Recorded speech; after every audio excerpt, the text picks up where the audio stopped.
Hello fans, hockey fans, and welcome to another episode of Warriors TV, the weekly television program documenting the Akwesasne Warriors of the Federal Hockey League. I'm your host, Bill Baker. Well, we had two games this week, fans. The first game was Friday, January 28th at home at the Onogo Arena against the Rome Frenzy, and it was a wild and woolly one at the old arena there, folks. It was final score 11-8, Akwesasne defeating the Rome Frenzy. If you like goals, then you'll love this game, and here's some highlights from that game. Now it's given up to Nucci.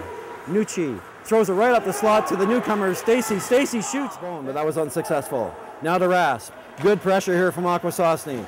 DeRasp shoots and scores! Martin Bone just walked out into the circle, took a wrist shot. This was an interesting game because of the high-scoring nature of it. And we also got a chance to talk to Rome head coach Gary Gill during the first intermission. And one of the topics that came up in that intermission, it was about his team's defensive difficulties this year and about the fact that they've allowed a lot of goals. So let's go to that interview with Coach Gill. Coach Gary Gill of the Rome Frenzy, thanks for joining us, Coach. Oh, thank you for having me. Not a problem. We'll get to that later. Now, this is our second home game against you in the last week. Last week you had a kind of a short lineup, so a few players missed the game.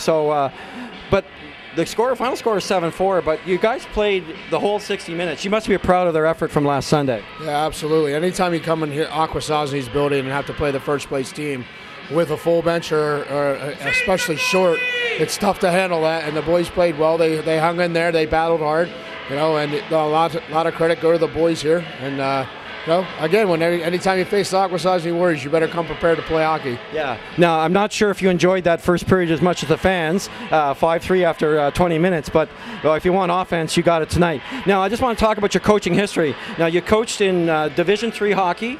What was the name of the university again you coached? Shippensburg University. Yes, and then you were also at Penn State University's Berks campus there for a couple of years as an assistant, or? Head coach for 5 years. Head coach for 5 years, and then you spent 3 years in 2 years in Reading and a year with Mississippi, right? That's correct. Right. But I think the misconception, Gary, is the fact that a lot of people think there's all kinds of head coaching opportunities out there in professional hockey. That's really not the case, is it? It's very difficult to get a head coaching position. So, you love the game as much as I love the game. You want to get in there and help out any. The key is to help these guys develop and get to the next level at this level and in the East Coast and Central League.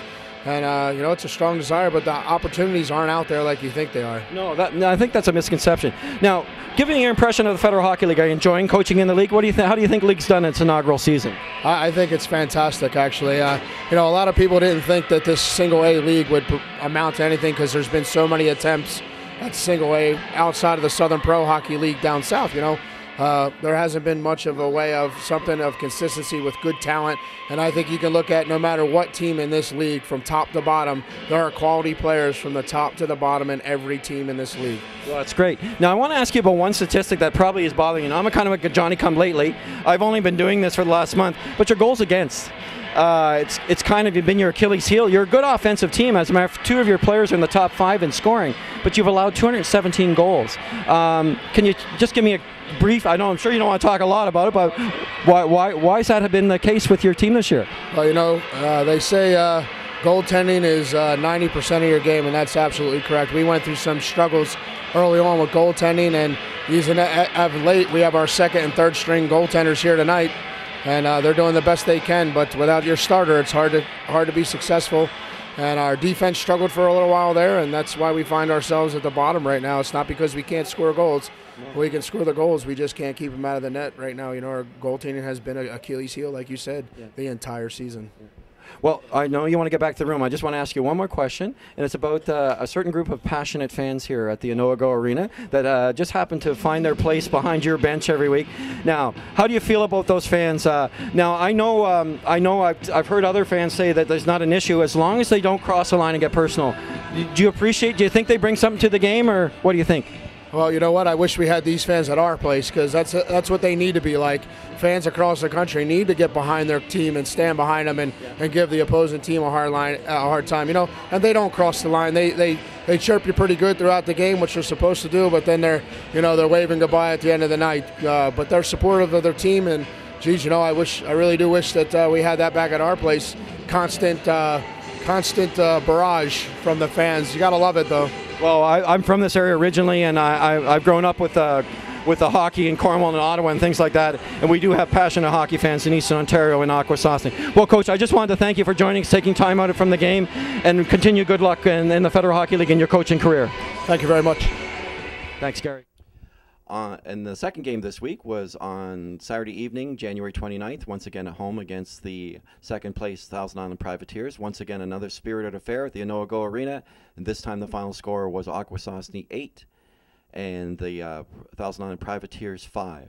Up by Travazani, and there's Martin Bowen on the counterattack for Akwesasne. Bowen into the Thousand Islands period, and it's deflected in off St. Marie. Now St. Marie, beautiful move. St. Marie walks in. Oh, and it's right there, and he scores! Controlled by Travazani in his own end. Travazani looking up, finds Lagasse. Now Lagasse in all by himself. Lagasse scores! Now with that victory on the 29th, we are the Akwesasne Warriors now have a record of 28-11 with 56 points, first place overall in the Federal Hockey League, and a 7-point advantage over the second place Thousand Island Privateers.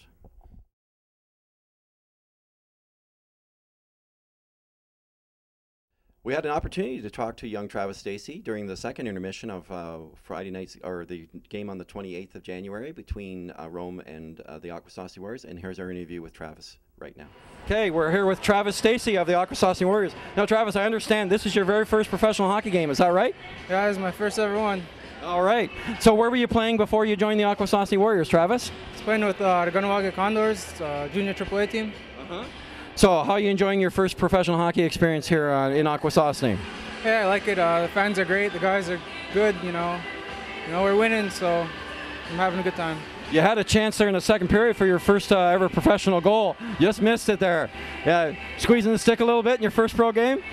Yeah, a little bit. You know, I'm starting to warm up, but maybe in the third I'll get one. Absolutely. Well, we're pulling for you. Okay.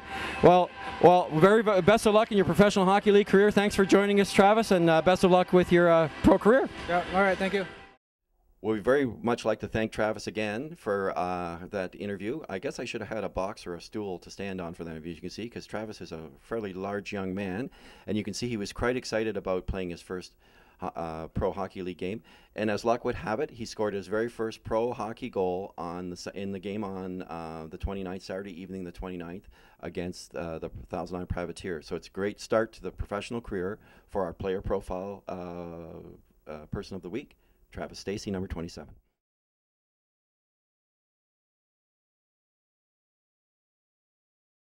Now, a favorite segment for fans everywhere and a favorite segment for both the broadcasters here today, and that's our Fights of the Week. Now, what we decided to do this week is bring you a montage of the Fights of the Week and then give you what we've chosen as our Fight of the Week this week. So here's a montage of the fights from the two games held this week.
This week we chosen as our fight of the week a fight from the game on the 28th against the Rome Frenzy, and this fight is between number 20 Addison Pelkey of the Akwesasne Warriors and also number 20 of the Rome Frenzy, Kirill Doronin. And here's footage of that fight right now.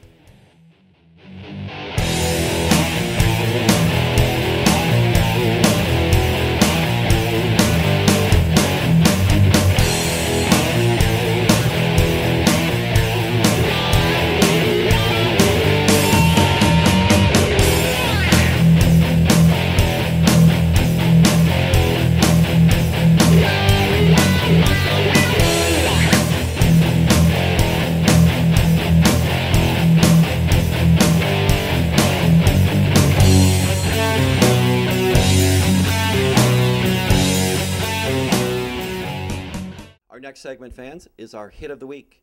This week's hit of the week comes in from the game on Friday, January 28th against the Rome Frenzy. As you can see, the play is down here in the Rome Frenzy end, and Eric Curtis picks up the puck and is about to pass it when he's hit very solidly by Luke Mazerol. Now, the interesting thing about this hit, folks, as you can see from the replay, the hit looks like a clean hit. However, Mazerol was called for a penalty on it. I don't see a penalty, but they did call a penalty on this play, but that is our hit of the week.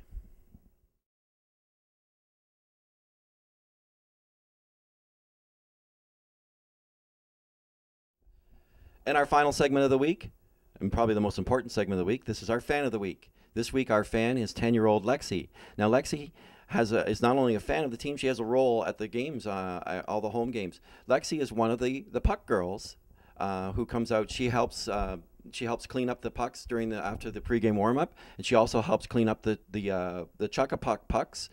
Chuck-a-Puck is a contest that's run in the second intermission, and you buy a puck with a number on it, and if your puck gets closest to the center dot, then you win a prize. And so here is my interview this week with 10-year-old Lexi. Here with this week's fan of the week, 10-year-old Alexia.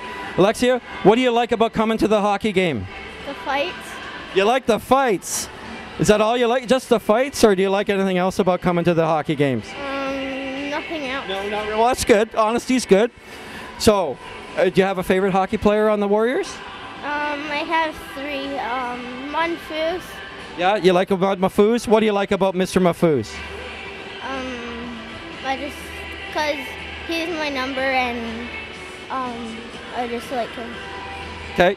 Well, and what else do you like? What else do you like about coming to the hockey game? Do you like being here with your friends and things like that? Is it fun? Yeah. Yeah. Well, thanks, Alexia, for being our fan of the week. And watch for your on Warriors TV. You'll be on the internet, okay? Okay. Okay. Bye. Well, that wraps it up again for another episode of Warriors TV, everyone, the weekly television program following the Akwesasne Warriors of the Federal Hockey League. My name is Bill Baker. Hope you enjoyed this episode, and hope to see you at the rink. Bye for now.